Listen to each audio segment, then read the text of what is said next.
Image und so Sound. Wollt ihr was Gewisses darstellen? Also ist euch auch das Gesamtpaket total wichtig, so mit dem Sound und alles? Oder wie geht ihr an die ganze Geschichte dran mit eurer Band? Ja, das ist eigentlich das hauptsächlich Wichtigste, das Gesamtpaket. Also das geht halt nicht, es geht halt hauptsächlich, würde ich sagen, um eine Atmosphäre, dass eine gewisse Stimmung entsteht und so weiter. Also wir wollen halt nicht irgendwie unbedingt eine religiöse Message oder so transportieren oder einfach nur Tassen hoch Musik machen oder so, sondern es soll halt ein Gesamtkonzept sein, was die Leute in eine gewisse Atmosphäre oder Stimmung versetzt. So. Wir wollen jetzt nicht unbedingt wirklich dieses ganz okkult ernste Image fahren. Ich meine, wir haben auch viele Einflüsse gerade aus den alten Horrorfilm-Sachen, die wir dann auch nicht unbedingt, ja, ich glaube, das kann man einerseits ernst betrachten, aber auch mit dem Augenzwinkern.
To start with the beginning, two of you are members of Grifterguard. How did you find the other band members and when did you decide to found a band?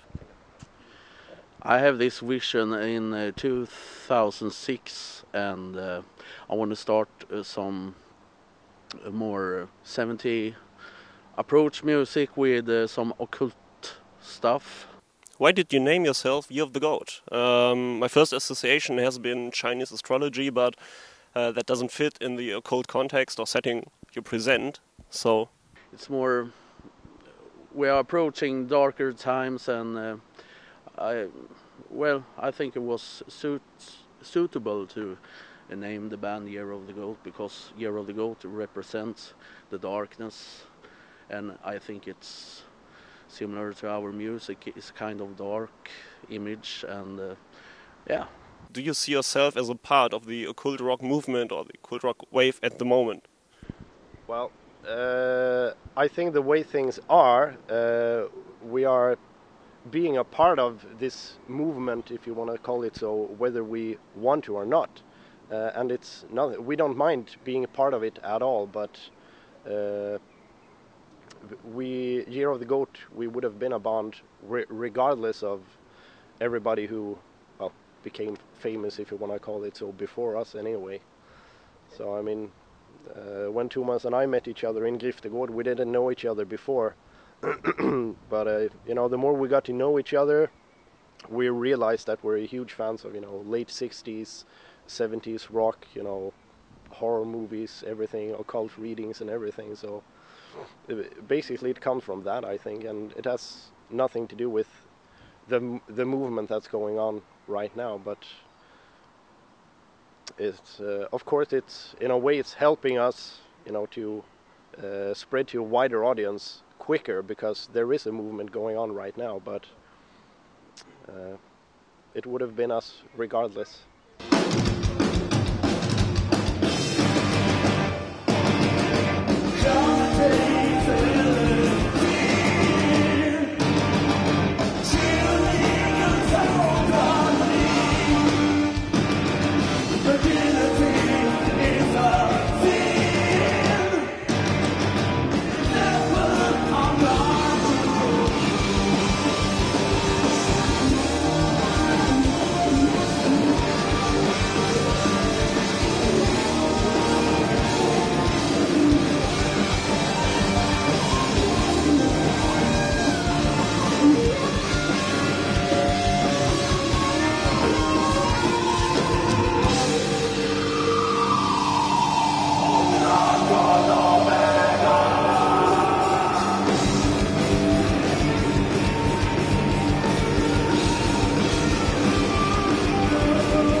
with Castle from San Francisco. And how did you come to choose the band's name should be Castle?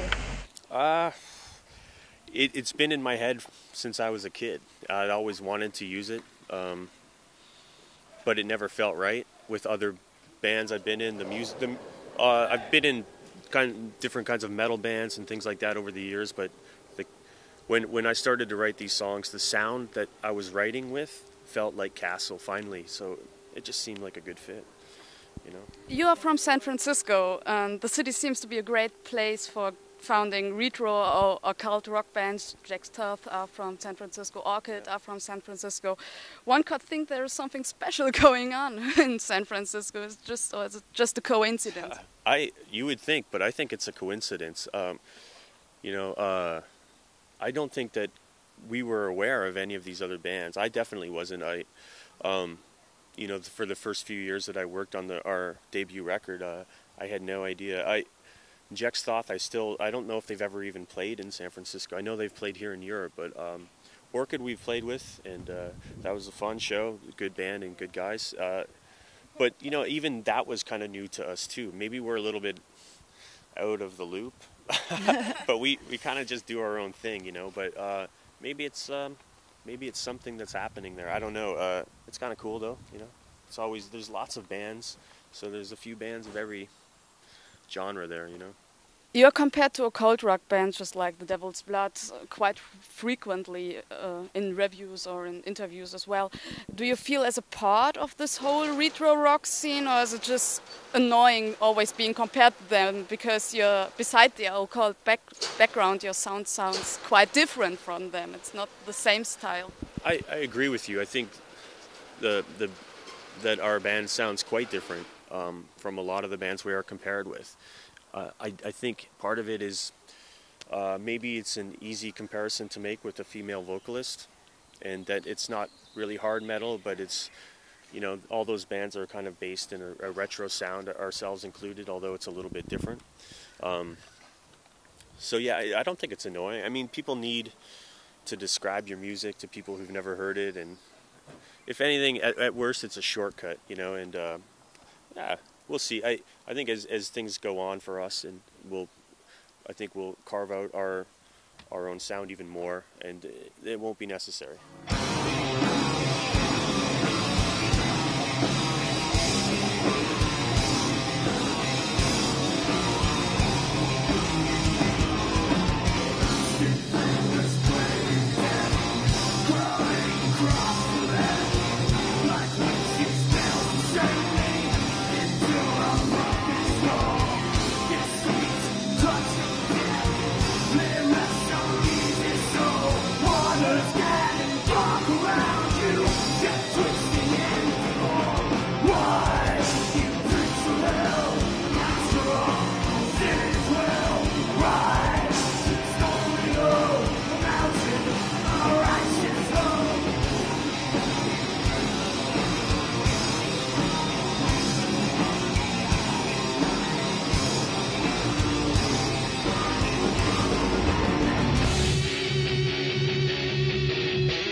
You're on tour with Year of the Goat and VERDUNKELN, and you are not as well playing quite the same style of music. What are the reactions of the fans or the crowd so far? I really like the diversity in the music that we're all bringing. We think that with Van Records we all hold maybe a similar thread in our style of music or mood that it creates. Musikalisch ist halt unterschiedlich, aber gerade halt auch was das Image angeht und die Leute passen wir, glaube ich, ganz gut da rein. Auch Year of the Goat, die ja auch sehr dieses okkulte Konzept haben. Dann die Griftegard-Assoziation, was dann auch wer ins Doomige geht. VERDUNKELN auch sehr atmosphärisch. Und ja, mit Castle hatten wir schon Tilburg gespielt, auch super nette Leute. Und ja, doch, also es ist eine ganz gute Mischung. How do you get to work with Van Records? In Griftegård, the founding member Ola, he used to work for a record label called I Hate Records, and when the Devil's Blood had just made their demo, I got to hear it through Ola, and they were interested in signing the Devil's Blood, but eventually, as everybody knows, they signed to Van Records, and since I'm a vinyl collector, I immediately jumped on Sven you know, sending emails, oh, you gotta give me this vinyl. And in return for him, yeah, I think you could only get the first pressing of the vinyl if you went to the concert somewhere, a release concert, and I couldn't make it there. So he said, oh, it's okay, you know, I'll keep one for you. So in return, I sent him a new song by Griftegård that we had just recorded. And he liked it a lot. He had the EP that we had done, Psalmbok. So we got to work with Van Records, with Griftegård first. And then, you know, when we started making demos of Year of the Goat, he's the first guy we sent some demos to, and that's the way it went. And we're still with him. Yeah, he's great.